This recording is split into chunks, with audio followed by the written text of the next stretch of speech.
Doc kept the yard running smoothly. The coaches admired his gentle shunting.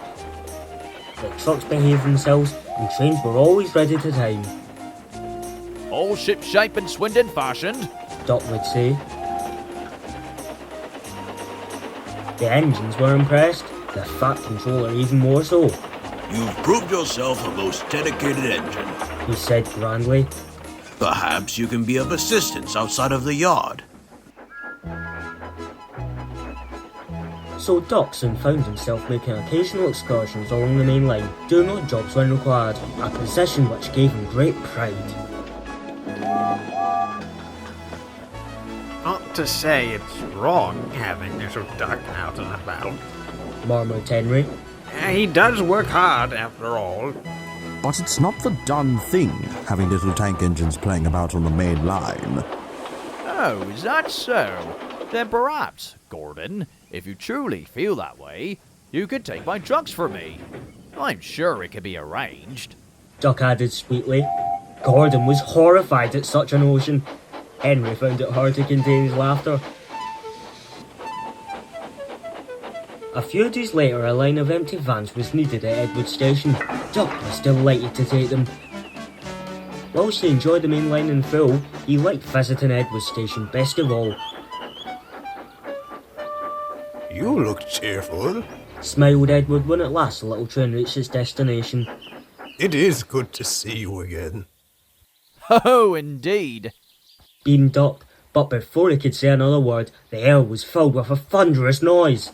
With a rattle and a roar, and a bellow of his whistle, Gordon and the express tore past. It rattled by with such force, Duck thought he might get blown over.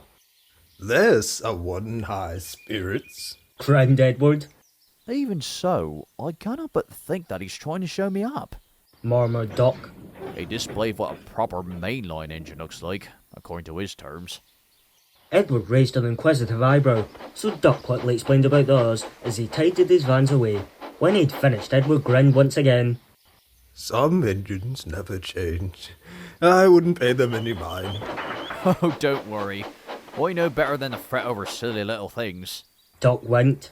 The two engines laughed and chatted as quickly as they could before it was time for Duck to leave. But he hadn't long started away before he spotted a red signal up ahead. Wonder what the matter could be, Called the driver. Doc drew to a halt beside the box as the signal leaned out to them. There's trouble at the next station. Gordon's burst his safety valve. Relief's on its way, but they've asked if you can shunt Gordon out of the way. Doc couldn't help but snort. Right away, sir. He whistled as he scampered away.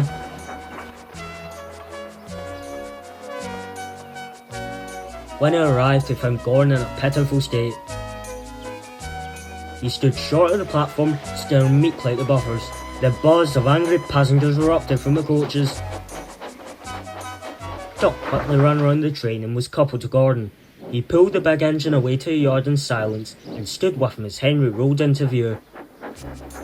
The passengers cheered, and in no time at all Henry was coupled to the train and away.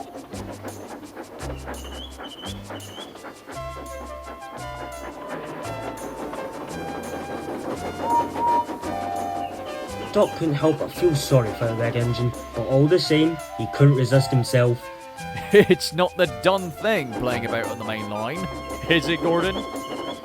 Gordon said nothing, he just brooded in a bitter silence.